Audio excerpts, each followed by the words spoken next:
But can I tell you the truth? Only you can know when the presence of God has left you.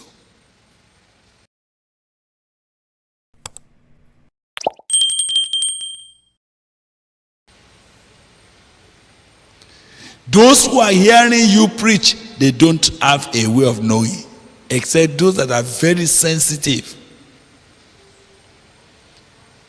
Majority of people, they will see the Amorite fall, they will see the Hivites scatter, they will see the Gagasites, catapulted, they will see demons shouting, and all of this can be happening, and the Lord is not there. You will not have known any difference, because the Canaanites will still fall down. The Jebusites will still be scattered. The Amorites will still be dislodged. Water will still come out of the rock. Are you hearing me? But God is not there.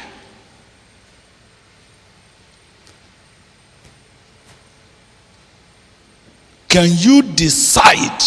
Because this is the only way to cultivate this presence. If you can't do without it. If you cannot do without the presence, that's when you'll be sensitive never to miss it. There are even good brothers that are even good brothers, but the presence has left them. They are doing good works, but the particular presence of God is no more there.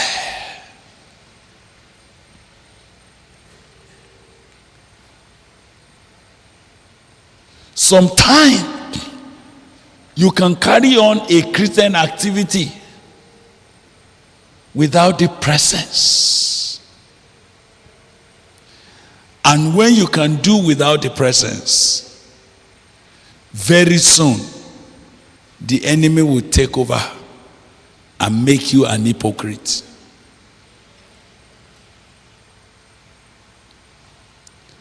But I want you to see the response of Moses, which is the serious matter that I wish I could stop with and pray with you over tonight. When the Lord said to Moses, I will not go with you.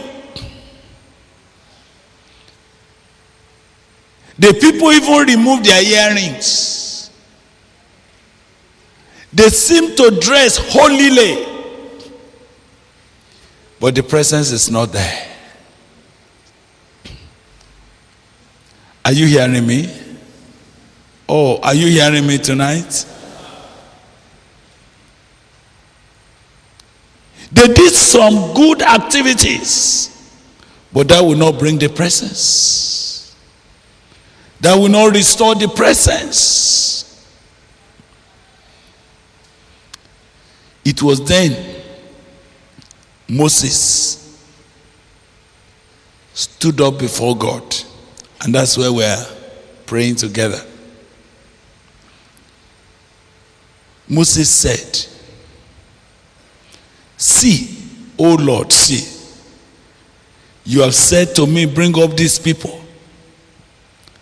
and you have not let me know whom thou wilt send with me. That's the first thing. Can I ask you, hasn't God told Moses whom he will send with him?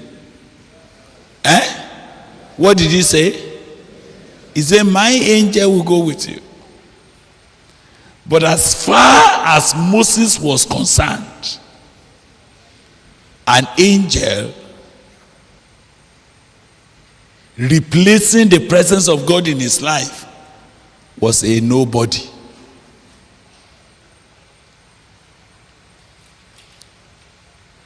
How many of you will be excited if you get a good grade at the expense of the presence of God? How many of you will be satisfied if a lecturer tells you to come and do something so that you can get something, and you quietly went to do it, and the presence of God left you, but you are now a friend of the lecturer?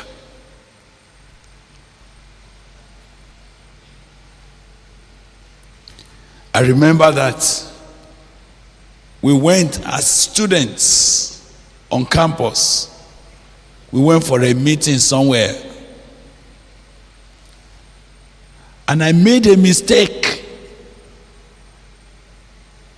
The people that were in the meeting did not know that I have already offended God. And I saw the presence of God moving away. And I knew that I have lost something. I knew that something has left. But the brothers and sisters, they did not know that I have lost something. They were still enjoying the program. But I knew that between me and my Savior, something has gone wrong. We were still praying when I collapsed and I started weeping and wailing. And brothers were begging me. They were saying, "Brother, don't worry now." They thought I was crying because not many souls were saved. They thought I was crying because something was not properly arranged. They were saying, "No, brother, God has worked." Some were showing me their testimony. The more they were talking, the more tears was rolling on my face. They said, "What's the problem with you?" I said, "God has left me." They couldn't believe. They couldn't understand. But I remember that day. This thing started from 2 p.m. And could anybody carry me away from the place? No way. I was willing to stay under the rain until God will have mercy on me.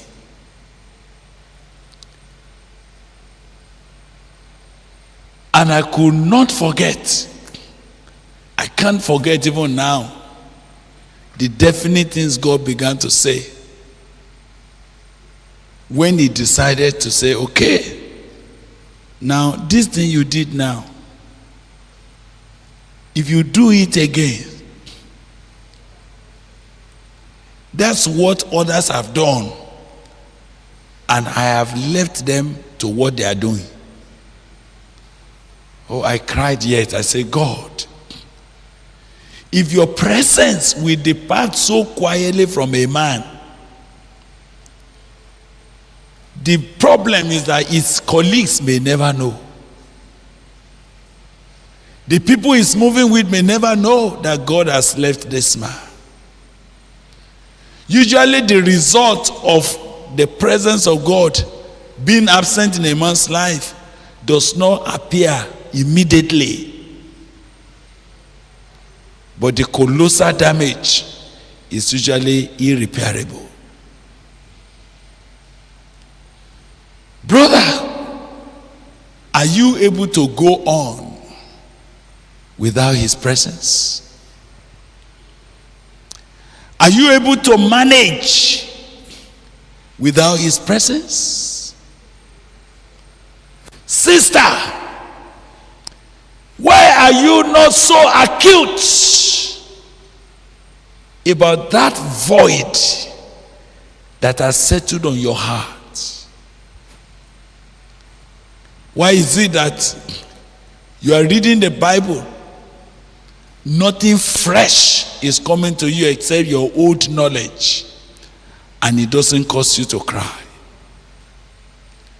Why do you enjoy the presence of people more than the presence of God?